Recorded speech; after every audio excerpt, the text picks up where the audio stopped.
Preparing for a trade finance analyst interview? You've reached Candy Mentor, and this video is for you. We'll walk through 15 key questions you're likely to face. For each question, you'll see a sample answer, followed by the key points to cover. Subscribe, like, and share, and drop a topic request in the comments. Question 1. What is trade finance, and why do banks provide it? I'd define trade finance as support for cross-border or domestic trade that reduces payment, delivery, and working capital friction. If an exporter worries an importer may not pay, a bank can issue a letter of credit, guarantee, or provide receivables financing. The bank earns fees or interest while controlling documentary, credit, country, and sanctions risk. For clients, the value is simple. They can ship, receive goods, and manage cash conversion with more confidence. While answering, focus on bridging exporter-importer trust gaps, financing working capital, mitigating payment performance risk, and supporting documentary flows.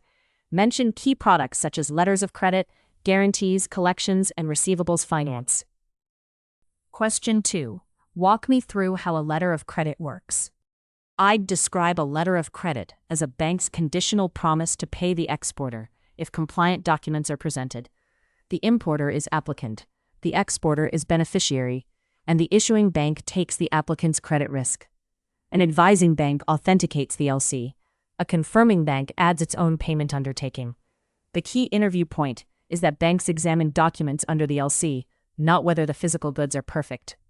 Make sure to cover the LC as a conditional bank payment undertaking, the roles of applicant, beneficiary, issuing bank, advising or confirming bank, and how documents, not goods, drive payment.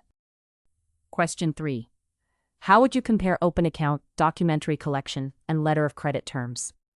I'd compare them by risk and bank involvement. Under open account, the exporter ships first and trusts the buyer to pay later, so exporter risk is highest. In a documentary collection, banks handle documents and payment instructions, but they do not guarantee payment. In a letter of credit, the issuing bank commits to pay against compliant documents. So pricing, control, and security increase as you move from open account to LC. In your answer, compare risk allocation, bank obligation, cost, speed, and document control. Highlight that documentary collections involve bank handling but no payment undertaking, while LCs add conditional bank credit support. Question 4.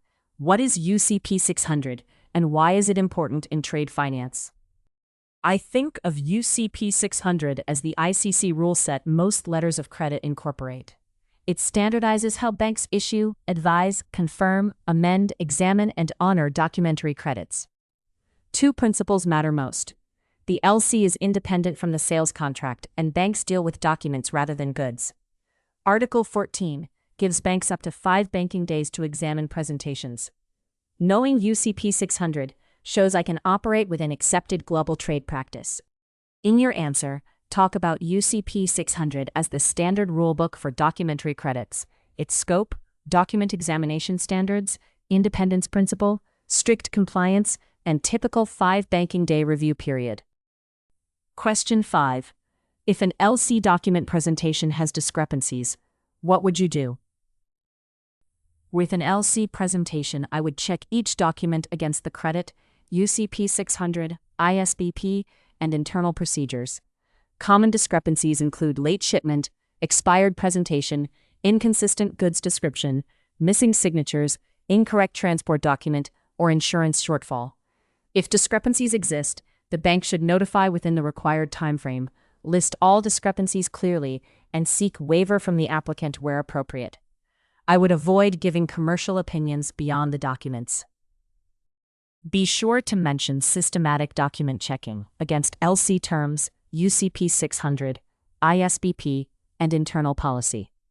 Cover common discrepancies, timely refusal notices, applicant waivers, and why banks avoid judging the underlying goods. Question 6. What does it mean to confirm a letter of credit? I'd explain that confirmation is added when the exporter wants payment risk transferred from only the issuing bank to a second bank, usually in the exporter's country. It is useful if the issuing bank is in a higher risk jurisdiction or the exporter needs certainty before shipment.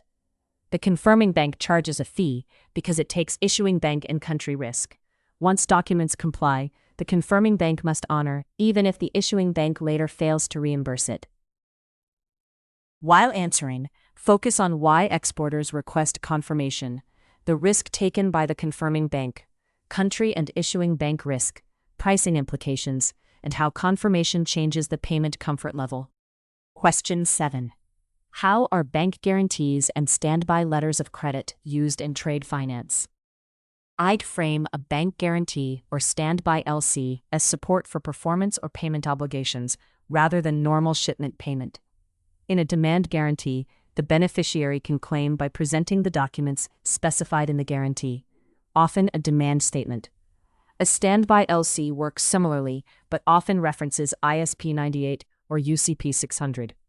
The analyst's job is to check wording, expiry, claim conditions, sanctions, and exposure booking, so the bank knows exactly what risk it has accepted. Make sure to cover demand guarantees, standby letters of credit, performance versus payment support, applicable rules like URDG 758 or ISP 98, claim mechanics, expiry dates, and contingent liability for the bank. Question 8. What compliance risks are most important in trade finance? Trade finance is high risk because transactions involve multiple parties, jurisdictions, goods, routes, and documents. I would screen applicants, beneficiaries, vessels, banks, and countries against sanctions lists. Then assess red flags such as over-invoicing, dual-use goods, unusual routing, vague descriptions, or mismatched quantities. If something looks suspicious, I would escalate to compliance rather than process mechanically. The commercial pressure to close a transaction never overrides regulatory obligations and reputational risk controls. In your answer, talk about sanctions screening, KYC, dual-use goods, vessel checks, unusual routing, invoice manipulation, over or under invoicing, and escalation when red flags suggest trade-based money laundering. Question 9. What due diligence would you perform before supporting a new trade finance facility? Before approving a trade facility, I would want to understand the client's business model, counterparties, goods, countries, trade cycle, and historical flows. Then I would look at financials, leverage, cash conversion, collateral structure, repayment source, and facility purpose. The facility should match the underlying trade, not become disguised working capital debt. I would also check KYC, sanctions, insurance, transport arrangements, and whether limits, tenors, and covenants align with the client's risk profile. Be sure to mention understanding the client's trade cycle, buyers, suppliers, countries, goods, repayment source, collateral, financial strength, facility purpose, and whether requested limits and tenors match genuine trade flows. Question 10. How does trade finance help a client manage working capital? Trade finance improves working capital by funding the gap between paying suppliers and collecting from buyers. For an importer, an import LC or loan may defer cash outflow until goods are sold. For an exporter, receivables discounting can accelerate cash after shipment. The analyst should connect each product to the cash conversion cycle, inventory days, payables days, and receivables days. Good structuring reduces liquidity pressure without hiding credit risk. While answering, focus on how import finance, export finance, receivables discounting, and payables solutions affect cash conversion. Link the products to inventory days, receivable days, payable days, and liquidity risk. Question 11. Explain receivables finance and the main risks a bank should assess. Receivables finance advances cash against invoices before the buyer pays. In disclosed factoring, the buyer knows the receivable has been assigned, while confidential structures keep the arrangement less visible. With recourse, the seller ultimately bears buyer non-payment risk. Without recourse, the financier takes approved debtor risk. I would focus on invoice validity, dilution, disputes, concentration limits, credit insurance, and collections control because the asset quality drives repayment. Make sure to cover invoice eligibility, assignment, recourse versus non-recourse, debtor credit quality, dilution risk, disputes, concentration limits, and how control over collections protects the financier's repayment source. Question 12. What is supply chain finance and what should an analyst monitor? I'd explain that supply chain finance usually helps suppliers get paid early based on the stronger credit of a large buyer. The buyer approves invoices, the bank pays suppliers at a discount, and the buyer pays the bank on the original or extended due date. For analysts, the key controls are approved invoice data, buyer limit, supplier onboarding, sanction screening, and accounting implications. The product can improve supplier liquidity but must not mask buyer leverage or payment stress. In your answer, explain reverse factoring mechanics, approved payables, buyer credit dependency, supplier liquidity benefits, onboarding controls, platform data, accounting scrutiny, and why banks must monitor buyer payment stress. Question 13. How would you think about pricing a trade finance transaction? I would price trade finance by combining credit risk, country risk, bank capital usage, operational complexity, tenor, collateral, and market competition. For an LC issuance fee, the exposure is contingent but still consumes limits and may require capital. Confirmation pricing reflects the issuing bank and sovereign risk. For loans or discounting, I would add funding cost plus margin. The aim is risk-adjusted return, not simply winning volume with underpriced risk. Be sure to mention fees, tenor, obligor risk, country risk, collateral, funding cost, capital consumption, operational workload, and relationship considerations. Emphasize risk-adjusted return rather than just headline revenue. Question 14. What documents would you typically review in a trade finance transaction? In a typical goods transaction, I would expect a commercial invoice, packing list, transport document such as a bill of lading, insurance certificate if required, certificate of origin, and inspection or quality certificates, depending on the LC. The bill of lading is especially important because it evidences shipment, may represent title, and controls release of goods.